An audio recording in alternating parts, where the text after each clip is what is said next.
L'aide à domicile en France représente 300 000 salariés, un secteur d'activité important puisque on s'occupe à la fois des personnes âgées, à la fois des personnes handicapées, à la fois des familles et également à la fois des malades.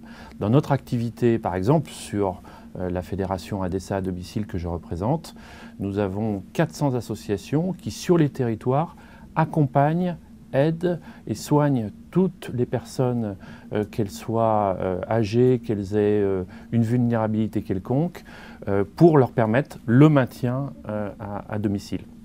Donc en fait, c'est une activité qui est extrêmement large et qui n'est d'ailleurs pas suffisamment connue.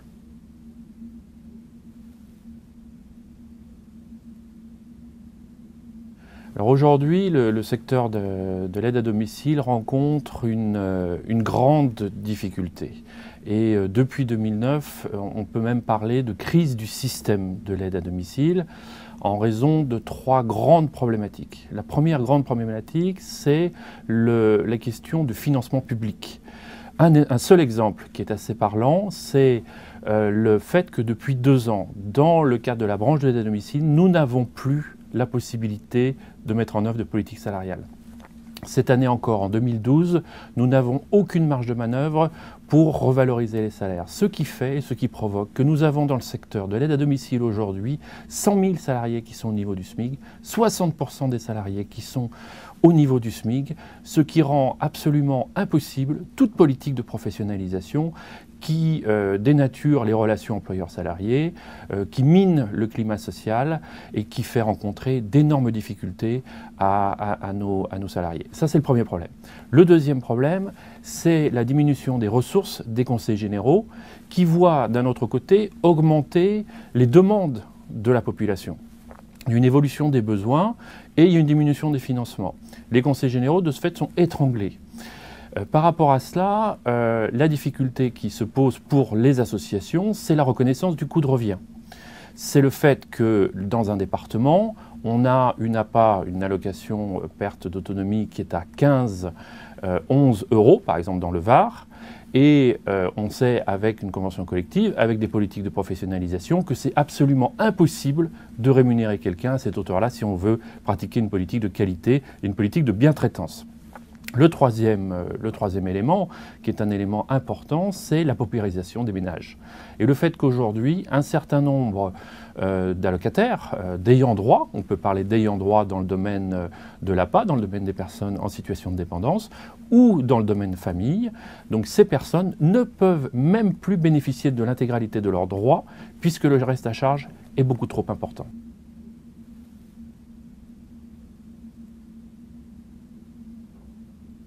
Alors, nos propositions portent sur nos 3 grands secteurs d'activité. Le premier, c'est sur le domaine des personnes âgées et des personnes handicapées, avec une grande demande qui est la réforme de la perte d'autonomie, avec le principe de l'universalité de la prestation basée sur un financement sur la solidarité nationale. Pour nous, c'est un principe clé. Le deuxième point, la reconnaissance des coûts de revient, pour éviter de se retrouver dans une situation d'impasse tout à fait inconfortable dans laquelle on est aujourd'hui. Le troisième point, c'est une notion de recherche et développement pour trouver des modes alternatifs à la solution du tout domicile ou du tout établissement. Le deuxième axe porte sur la famille et l'intervention sociale.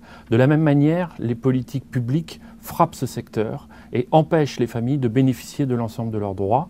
De ce fait, par exemple sur la périnatalité, sur les questions autour de la parentalité, un certain nombre de familles qui n'ont pas suffisamment de moyens ne peuvent pas bénéficier de ces politiques publiques, ce qui pose un problème d'accès aux droits. Le troisième point touche au secteur santé et au secteur des SIAD et des centres de soins infirmiers particulièrement, où là nous avons des inquiétudes quant à la possibilité de garder l'accès aux soins pour tous. C'est une notion fondamentale pour nous, que l'on travaille à travers les centres de soins infirmiers qui sont situés sur l'ensemble des territoires, qui permettent un accès pour tous aux soins, et pour les SIAD qui permettent en cas de retour d'hospitalisation ou pour éviter l'hospitalisation de garder les personnes chez elles à domicile. Pour nous, c'est essentiel.